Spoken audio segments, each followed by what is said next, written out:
বিপদ আসলে এটাকে নেগেটিভলি নেবেন না সব সময়। বিপদ আপদ এটা অনেক পজিটিভ ভালো জিনিস আমাদের জীবনে বয়ে নিয়ে আসে।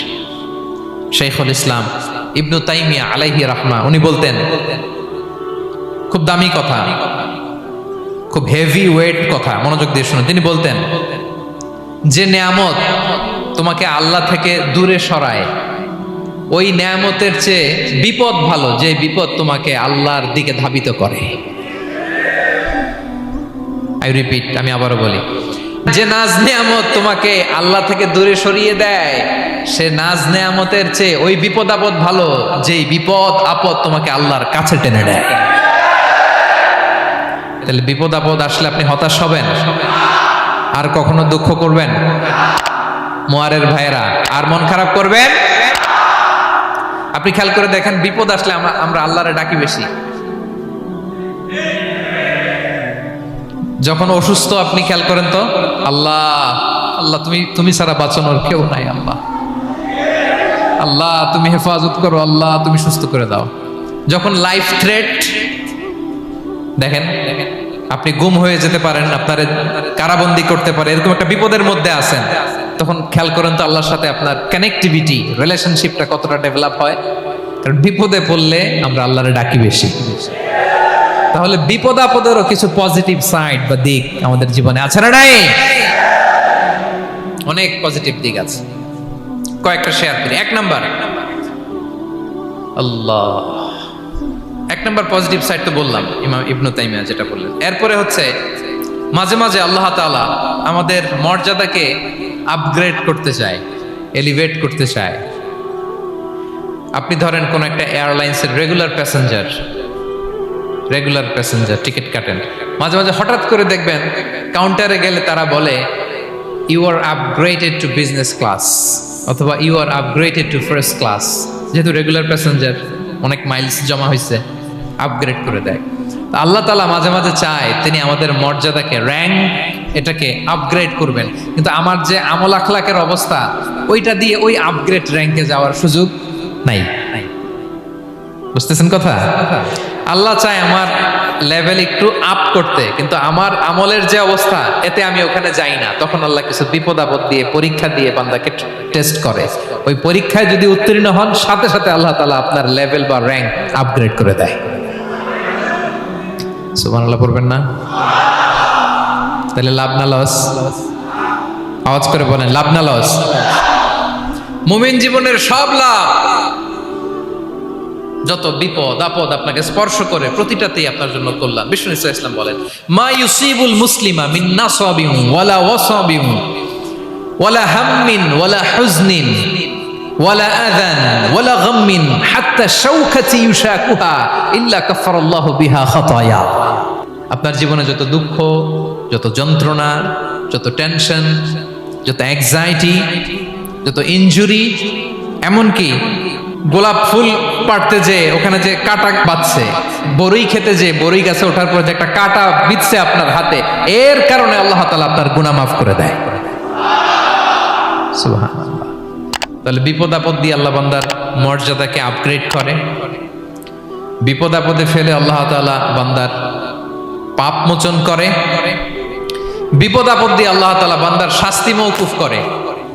এমন পাপ করছেন এটার জন্য শাস্তি বরাদ্দ হয়ে গেছে, কিন্তু আল্লাহ তাআলা ওই শাস্তি থেকে মাঝে মাঝে আপনাকে বাঁচাতে চায়, তখন কিছু বিপদ দিয়ে বান্দারে পরীক্ষা করে।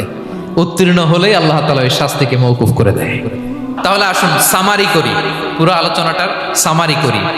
এক নম্বর সামারি হচ্ছে বিপদ আপদ, পরীক্ষা, স্ট্রাগল, কষ্ট, এটা সুন্নাতুল্লাহি ফিদ দুনিয়া। এই দুনিয়ায় আল্লাহর সুন্নাত, এর বাইরে কেউ যেতে পারে না। ইভেন নট দ্য মেসেঞ্জার্স, নবীরাও না। আজকের আলোচনায় শুনছেন না নবীদের জীবন দিয়ে কি গেছে, ups and downs, test and trial, নবীরাও না। তাহলে এটা আমাদের মাইন্ডসেটের সাথে সেট আপ করে নিতে হবে যে অতীতে, বর্তমানে, ভবিষ্যতে বিপদ আপদ মুক্ত এই পৃথিবীতে কেউ থাকবে না। পারবেন? হ্যাঁ, এটা মাইন্ডসেটে নিয়ে নিতে হবে যে এটাই জীবন, বিপদ আপদ দিয়ে আল্লাহ পরীক্ষা করবেন। এটাই পৃথিবী, চির সুখ চির শান্তি এই পৃথিবীতে খুঁজলেই পাওয়া যায় না। শুরুতে বলছিলাম না, চির সুখ, চির শান্তি। বলেন তো এটা কি দুনিয়ার ফিচার না জান্নাতের ফিচার? জান্নাতের ফিচার দুনিয়ায় খুঁজলে পাওয়া যাবে? যাবে না। তাহলে আজকের আলোচনার 1 নাম্বার লেসন হচ্ছে বিপদ আপদ এটা সুন্নাতুল্লাহ ফিদ দুনিয়া।